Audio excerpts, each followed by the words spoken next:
So I think that I did a pretty good job this week, but let's go ahead and take a guess of what we're talking about this morning. It should be pretty obvious. Judah knows the answer already. Yes. David and Goliath. We are going to be talking about David and Goliath. I think everybody can be pretty honest and say they love a good underdog story. They love a good story of somebody that, was doubted. Somebody they were like, you're never, ever going to make it. They came out with a movie recently. I think it's within the last couple of years, but it's about Kurt Warner and how he was just really, really an underdog going into the NFL. He played college, and then he went and worked at a Hy-Vee, which is a grocery store in Iowa. And so he went and worked at Hy-Vee for several years, and then finally made his way into the NFL. And it's like everybody I know that watched it, they're like, oh man, it's just such a great underdog story and everything. And people enjoy that. David and Goliath is one of those deals. David defeats Goliath. God gave victory over the giant Goliath because he trusted him. So, 1 Samuel chapter number 17 is where we're going to pick up the story here in just a second. But there's another story that I found that was very, very interesting. I like reading through some of the old war stories and reading through guys' testimonies about things that took place in war. And there's a story about this guy named Lachman Gurung. He was a Gurkha warrior from Nepal, and he fought with the British in World War II. He was nearly rejected because he was 4 feet 11 inches tall. He was left with 2 men to defend a hill. Like, this is how little we think of you. Just defend that hill. That's your job. And then 200 Japanese soldiers attacked that hill. They threw grenades, and successfully, him and these 3 men threw several grenades back, but one of them ended up going off, I'm presuming, as he was trying to throw it back, and he lost his hand and his right eye in doing so. And during that event, he also lost those other 2 soldiers that were with him. So now it's just this one guy, 4'11", this little guy. He's lost his right hand, he's lost his eye. He had a bolt-action rifle still with him, and for the next 2 days, he killed 31 soldiers and defended that hill by himself. It was like, people like a good underdog story. They're like, man, what a guy. He just defended that hill. That was great. David's that guy. 1 John 1, 8 and 9 has been our memory verse through this section. If we say that we have no sin, we deceive ourselves, and the truth is not in us. If we confess our sins, he is faithful and just to forgive us our sins and to cleanse us from all unrighteousness. I can tell you what, not a day goes by that I don't think on those verses. They're very prominent in my life. That's something that I have. Every single Bible I think I own has those verses highlighted in them. It's something that's very key to the Christian life. I'm sure it's something that though David didn't have written down, that he used in his life as he continued to walk with the Lord. So let's get into our story today. 1 Samuel chapter 17, starting in verse 4. It says, and there went out a champion of the camp of the Philistines named Goliath of Gath, whose height was 6 cubits and a span. And he had an helmet of brass upon his head, and he was armed with a coat of mail. And the weight of the coat was 5,000 shekels of brass. This dude was just an absolute beast of a man. And I was going to come in here ahead of time and like tape off where his height would be on the wall so you can get an idea. There's a guy at the church in Crookston who actually, based off of the things that are listed here, he kind of figured out this is about what Goliath's sword would have looked like.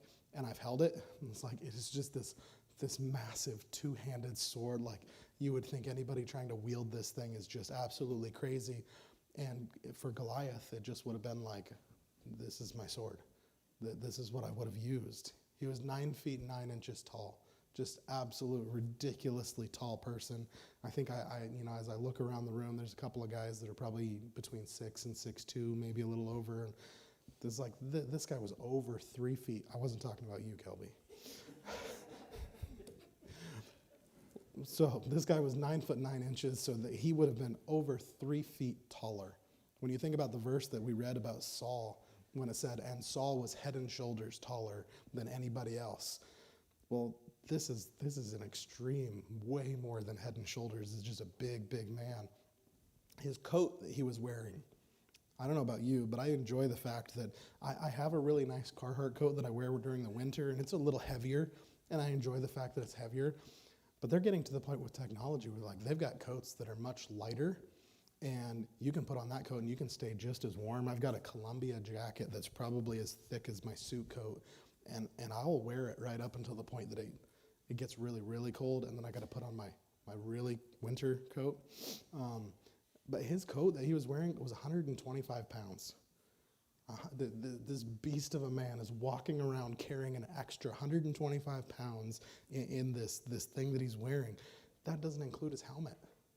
We were watching a movie the other day, me and the boys, and there's this gal in the movie, and she's got this just like a humongous helmet on, and she's not a very big person. And I was thinking about, like, man, that would stink to have this big helmet on. Like, my neck would just be killing me by the end of the day. He had a super heavy coat on. That weight didn't include the helmet that he was wearing. And I mean, I think about the weight that was bearing down on him of all this armor that he had. Verses 6 and 7 say this, and he had greaves of brass upon his legs, and a target of brass between his shoulders. And the staff of his spear was like a weaver's beam, and his spear's head weighed 600 shekels of iron, and one bearing a shield went before him. If you can imagine a basketball hoop, that's how tall his spear was. He had a spear that was 10 feet tall, and he's just standing there holding this spear. The head on the spear weighed 16 pounds. It's like, just by inertia alone, I don't care if the thing's sharp. If he throws that thing at somebody, like, you're dead. You're dying just because of the inertia of the weight that would carry. That's intimidating to think about. Like this, and then it says, and then there was a guy standing in front of him with a shield. Like, this dude was a warrior. He was intimidating to anybody that would look at him on the field. You know, we give the Israelites a hard time sometimes because they went through the promised land. You know, the 12 spies went in, and they're like, there's giants in the land. This is what they were talking about. You know, this is exactly what they were talking about. There's guys that are just these huge behemoth men that what are we going to do against them? There's nothing I can do. Cue the story about David. Verses 8 and 9 say this, and he stood and cried unto the armies of Israel and said unto them, why are ye come out to set your battle in array? Am not I a Philistine, and ye servants to Saul? Choose you a man for you, and let him come down to me. If he be able to fight with me and to kill me, then we will be your servants. But if I prevail against him and kill him, then shall ye be our servants and serve us. So Goliath walks out, and he proverbially throws down a gauntlet, like, here's your challenge. One of your men will come out and fight, against me. And if I win, you guys have to surrender and be our servants. But if you win, we'll surrender and be your servants. Some of the thought behind this is that they would use this kind of challenge in different places, but it's thought that the armies were probably pretty comparable. If they had just taken the armies and sent out the armies, you know, you look at Goliath and you're like, man, that is just a huge man. He is intimidating. Well, the whole army wasn't Goliath's. The whole army was full of just other men. So if you just took the two armies and compared them next to each other, well, there's a possibility that they were comparable, that they would go to war, and it'd be a pretty even fight, if you could put it that way. But as they come out, they're like, well, if we just have Goliath challenge one of their men and have him come out, well, there's not going to be any casualties on our side. And so we could just have Goliath go out and just kick somebody's butt and then be over with it. And I think a lot of the men in the army probably would have been like, yeah, Goliath's a giant. Let him go handle this. Like, why do we have to do that? Kicking back in a lawn chair, watching Goliath go out there and just take care of one of them. Especially when you introduce the thought that, like, the average height of a Jewish man is like 5'5", somewhere around that. And I compare that to the fact that, like, my wife's 5'3". And so I'm like, she'd be, pretty close to average height in Israel. And so I think about these men really 5'5", and there's this 9'9" guy standing out there like, come out here, let me show you a thing or two. Look at verses 15 and 16. It says, but David went and returned from Saul to feed his father's sheep at Bethlehem. And the Philistines drew near morning and evening and presented himself 40 days. Now, David would still be a young man in this story, and so he wouldn't have been allowed to be just in the army. It's his 3 older brothers out of the 8 that were in the army at this point. So there's people that think that he was, maybe 15 years old, so somewhere around that age. And so according to the law of Moses, he wasn't allowed to be in the army. So during this time, he gets sent back home, and so he's back home with his sheep. He's out taking care of the sheep and just watching out after them. Maybe, I mentioned last week, maybe he's just sitting out there on a rock playing his harp a little bit and just watching over his sheep, or any of those things. He had been playing harp for for Saul. He had been Saul's armor bearer. But a time came where apparently the threat was too big, and he said, David, go home. Go back to your dad, go back to your family. The threat is too big. And so he sent him back home. And so for several days, David's just at home, taking care of the sheep, something he's done for forever. Men, I don't know about you, but when I fall into a routine of something that I've done so many times that I'll describe it this way to my wife, that it's really nice to get to a point where I can just shut my brain off for a while. Like, I've done this so many times, I don't really even have to think about it. I can just do the routine thing, and it's just nice, and it's relaxing for me. And so I wonder if David was that way, that he didn't go out, and he's like, I've taken care of these sheep for years. And so he got to go out there and just shut his brain off for a little while and relax for a little while and not have to worry about anything. Meanwhile, it says for 40 days, Goliath came out and threatened the Israelites. Goliath came out and said, who's going to come out here and fight me? Who's going to come out here and do battle against me? Who's going to come out here? And so these days continue passing on, and Goliath is standing there waiting. I just envision this huge man standing there waiting, growing impatient. What's taking so long? Where's your champion? Are you going to send somebody out to fight me or not? Verse 22 and 23 say, And David left his carriage in the hand of the keeper of the carriage, and ran unto the army, and came and saluted his brethren. And as he talked with them, behold, there came up the champion, the Philistine of Gath, Goliath by name, out of the armies of the Philistines, and spake according to the same words, and David heard them. During this period of time, Jesse would have begun to get worried about his other sons that are out there. And you wouldn't think in modern ways. For example, there's a video series that I watched that was studying one of the nuclear submarines, and it went through and it was talking about all the different things. But one of them that it did was a close-up video of how they feed everybody on that ship. And so they went through all the food that they have, and they're like, well, he was allowed to apparently release the fact that he's like, we are required to keep at least minimum 3 months rations on a submarine just to make sure that we have enough to feed everybody. That wasn't the case here. There were men that would go out and fight, and it's not like they brought a chef with them. They don't got Cookie in the back, making soup for everybody or something. It's like they had to take care of themselves in a sense. And so Jesse becomes worried that his sons have been out for too long. And David, I need you to take some cheese and some bread and some different things. You put it all in this wagon and go find them. Take food to your brothers. And so he goes up there, and he's got this different things that he brought with him. And ironically enough, as he gets there, this Philistine champion comes out, and he starts in, just like he did every other day for the last 40 days. And he said, who's going to come out and fight me? Who's going to come out? And, is your God going to take care of you? And I just imagine this belligerent man standing out there talking poorly about God. And it seems as though it didn't really bother anybody. They were too terrified of who Goliath was. They're like, I'm not gonna say anything poorly. I think of people today that are afraid to say something or correct somebody on something scripturally because of who they were. It was like, oh man, this is a really famous person. Oh man, this is a leader in town, or this is a this, or this is a that. I'm like, I don't care. I've given you guys the example before. I'm like, I don't care who it is. If you're standing in front of me and you take God's name in vain, I'm going to correct you because that's my God. And I look at David, and so I think about this man that's just out there profaning the name of God. do you guys really have a warrior? Like, what's going to take place? Like, I'm getting impatient. So David overhears all of this. Look at verse 25 and 26. It says, and the man of Israel said, have ye seen this man that is come up? Surely to defy Israel is he come up. And it shall be that the man who killeth him, the king will enrich him and with great riches, and will give him his daughter, and make his father's house free in Israel. Notice what David says.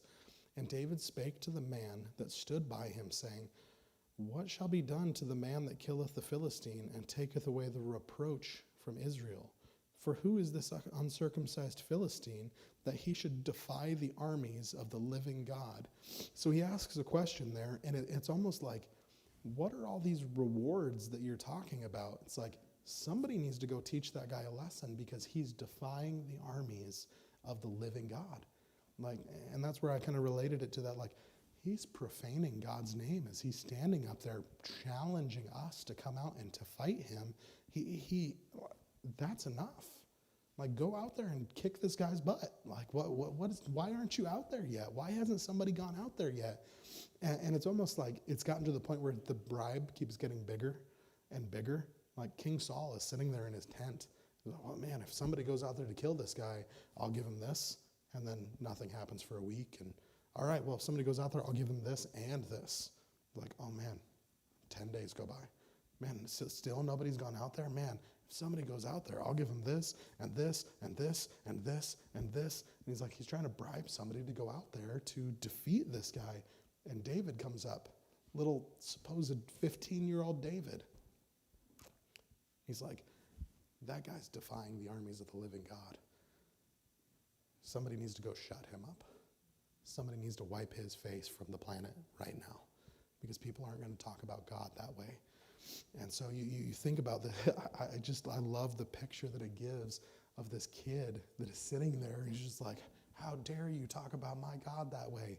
And you've got this 9'9" of a man just being ornery and saying things he shouldn't. It's like, it's just this unfathomable situation where it's like, this is not making any sense at all.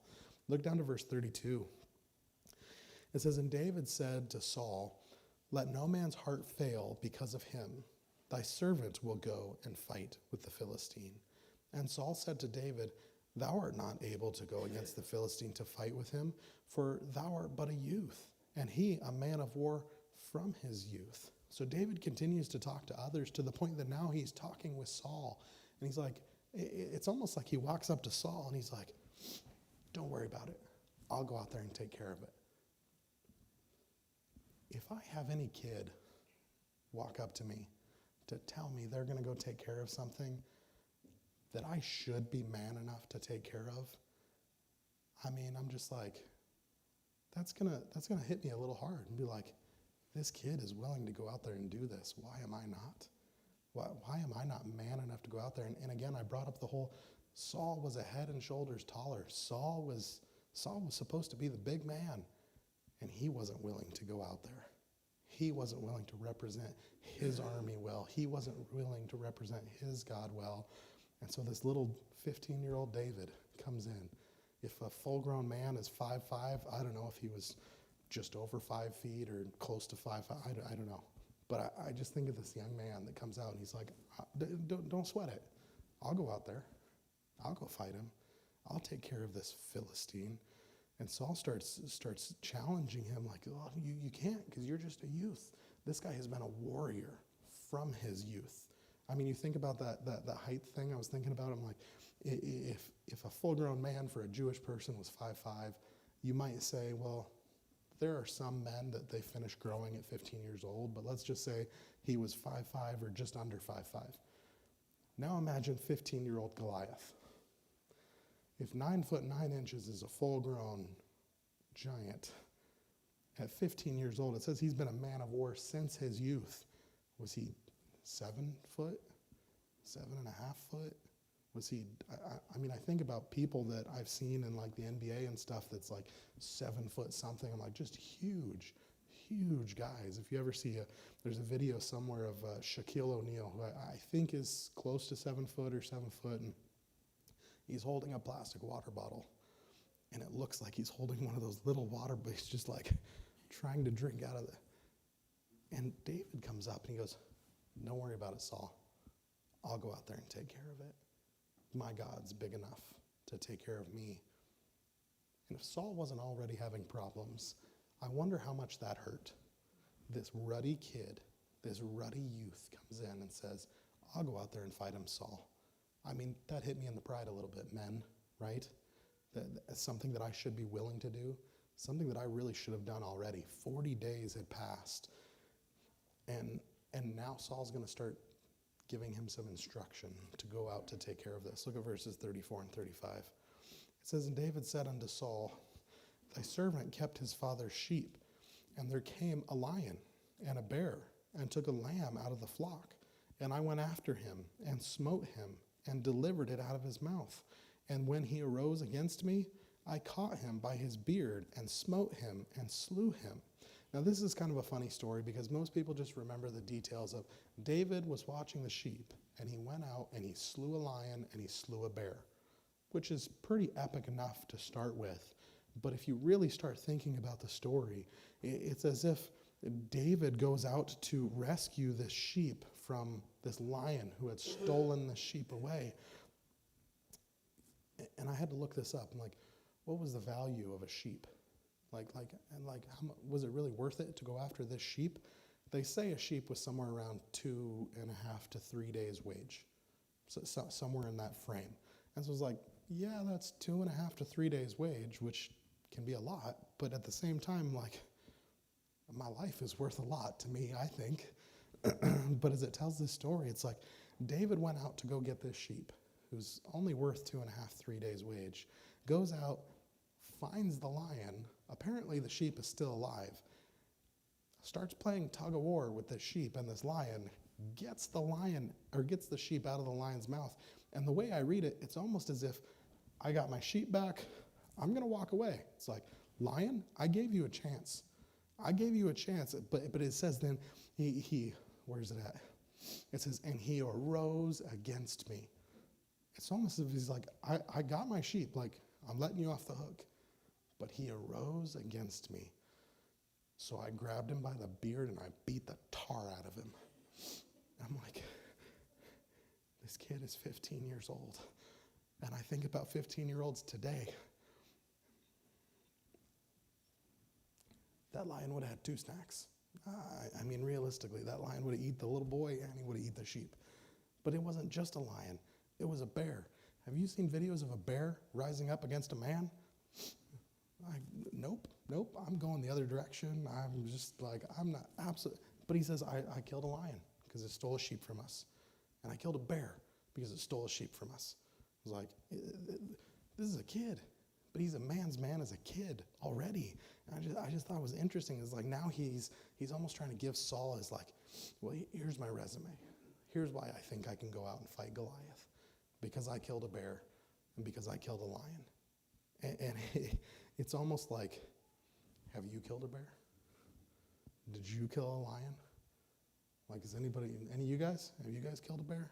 How many of you guys killed a, like, I'm going to go out there and I'm going to fight this guy. Look at verses 36 and 37. It says, thy servant slew both the lion and the bear, and this uncircumcised Philistine shall be as one of them, seeing, this is his reasoning, seeing he hath defied the armies of the living God. David said, moreover, the Lord that delivered me out of the paw of the lion and out of the paw of the bear, he will deliver me out of the hand of this Philistine. And Saul said unto David, go, and the Lord be with you.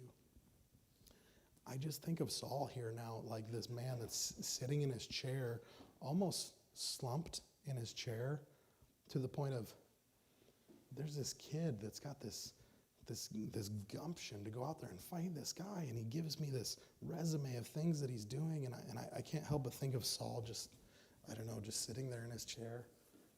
He's like, all right, fine. Just go take care of him. Just go kill him. And Saul's sitting there in his own misery like, I should have done this already. And then he gets to the point where he's like, all right, I'm not willing to go, but I'll send this little kid out there. I'm just like, Saul, you bum. It just makes me think, I mean, David knows that God's on his side, but I just keep looking at Saul and I'm like, Saul, you bum. Theodore, sit up. Look at verses 38 and 39. It says, and Saul armed David with his armor, and he put on a helmet of brass upon his head. Also he armed him with a coat of mail. And David girded his sword upon his armor, and he essayed to go, for he had not proved it. And David said unto Saul, I cannot go with these, for I have not proved them. And David put them off him. So Saul gives his armor to David. Here, put on all this armor, go out, it's going to help you, And David's like, I've never fought in this armor before. It's also way bigger than can fit me. And so you're in this like oversized like football pads, just like this kid helmet on, like sitting on. He's like, what am I supposed to do with this? How am I supposed to go out there and fight this guy? And again, it shows so much trust that he had in God. His reasoning for going out there was to defend God. His reasoning to go out there the way that he was going to go out there is because my God will deliver me. My God is going to take care of me. And so even though he may, Saul probably had the best armor there was. It says, I'm just going to go anyways. I'm just going to go out like I am. Look at verses 40 and 41. Excuse me. It says, and he took his staff in his hand and chose him 5 smooth stones out of the brook and put them in the shepherd's bag, which he had, even a scrip, and his sling with his hand. And he drew near to the Philistine. And the Philistine came on and drew near unto David, and the man that bare the shield went before him. Don't you hate that when the back of your throat gets really dry? The stage is set. You now have David and Goliath standing out there, ready to face off against each other. Goliath has all of his armor. Goliath has a guy carrying a shield in front of him. So it's almost like he's already cheating. He's already got this guy there to help defend him as he's got his spear and his sword and everything. And David, I stopped at the brook to pick up a few small stones. I guess the only thing I can compare this to is going to a lake or something. I'm like, you got to find that right stone for skipping it across the lake. And so did David pause and take the time to pick out the perfect stone that fit into his sling? I mean, he would have known exactly what kind of rock he was looking for. He would have known what he needed to be able to throw this. Have you ever seen a video? There's some modern guys that have shown what this slingshot was. It wasn't like a little like Y stick with a, and you're just, no, it's this leather strap that has a pocket in the middle of it that they would put this stone in. And I mean, they're whipping this thing. And I saw a video of a guy that threw one at a car hood and just about put the rock through the car hood.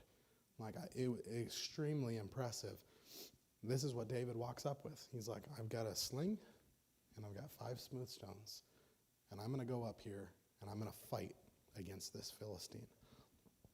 Verses 42 and 43 say this. And when the Philistine looked about and saw David, he disdained him, for he was but a youth and ruddy and of a fair countenance. And the Philistine said unto David, Am I a dog that thou comest at me with staves? And the Philistine cursed David by his gods. Goliath is now ticked off, standing out there. Out of all the warriors that you could have sent out here for me to fight against, you sent a kid? You sent this ruddy youth out here to fight against me?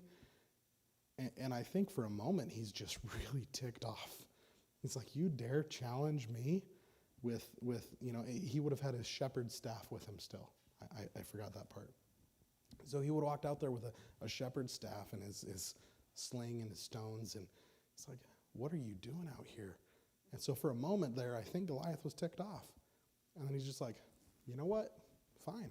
If that's who you're going to send out, I'm just going to get rid of him really quickly, and we're going to move on to this part where you serve us. Let's just get this over with. Let's just get this done. Look at verses 44 and 45. They say this. And the Philistines said to David, Come to me, and I will give thy flesh unto the fowls of the air and to the beasts of the field. Then said David to the Philistine, Thou comest to me with a sword, and with a spear, and with a shield, but I come to thee in the name of the Lord of hosts, the God of the armies of Israel, whom thou hast defied. Goliath threatens him. I'm going to go ahead and just make you as bird food. The animals are going to eat your flesh today. And David says, I'm come to you on behalf of the Lord God of the universe, pretty much. He's like, I come to you behalf of the God of the armies of Israel. That's whose authority I'm here on. And you can just see, like, I guess I just imagine this, my overactive imagination. And you see Goliath like, I'm quaking in my boots, like just whoop-de-doo. Why don't you come over here and let's just go ahead and settle this.